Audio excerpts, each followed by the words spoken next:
Hi, Nurse Millie here. In this video, I'm going to talk to you about the hormone cortisol, how it can impact your fertility and your reproductive organs. Cortisol is released by the adrenal glands. It has multiple functions in the body. One of its main functions is regulation of our sleep-wake cycle. It rises and falls with the sun, kind of like we should be doing. In the morning, it begins to rise at around 3 a.m., peaks at 8 a.m. to wake us up, and in the evening, it falls so that melatonin can rise and we can go night-night. So if we have any trouble falling asleep, staying asleep, or we're waking up tired or wired, that could be a sign of an imbalance with cortisol that we should get checked out. Another function of cortisol is its action as a stress hormone. Cortisol will respond, it will increase in response to a real or a perceived stress.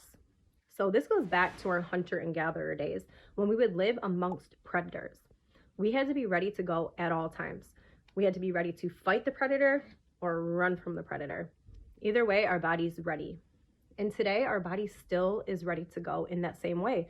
Now, we might not be running or fighting predators, but we are dealing with real life stressors, which we might identify, yeah, this is stressing me out. And other things are not really that obvious. Maybe we're not realizing that clicking through 5 different apps is a stressor on our body.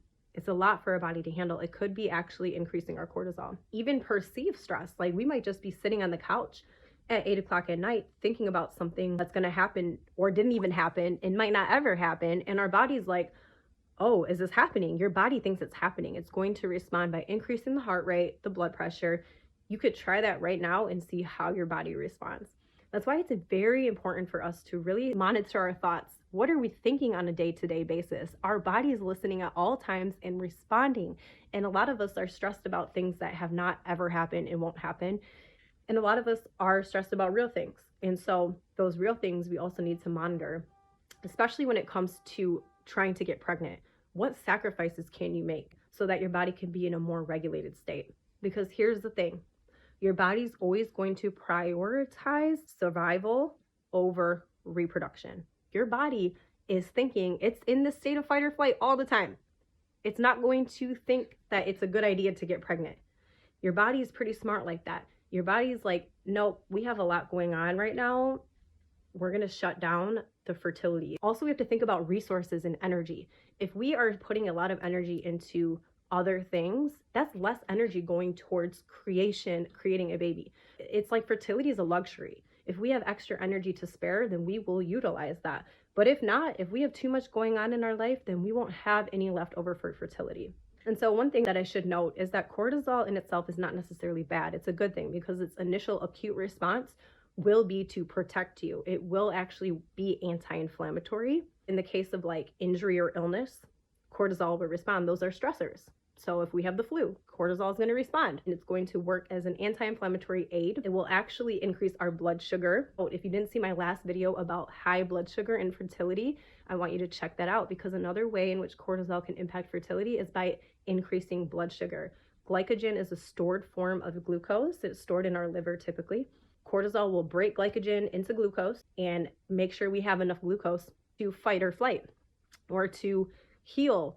And so that excess glucose floating around is going to be inflammatory if it's chronic. If it's a one-time illness, one situation, that's fine. That's good. We want that response.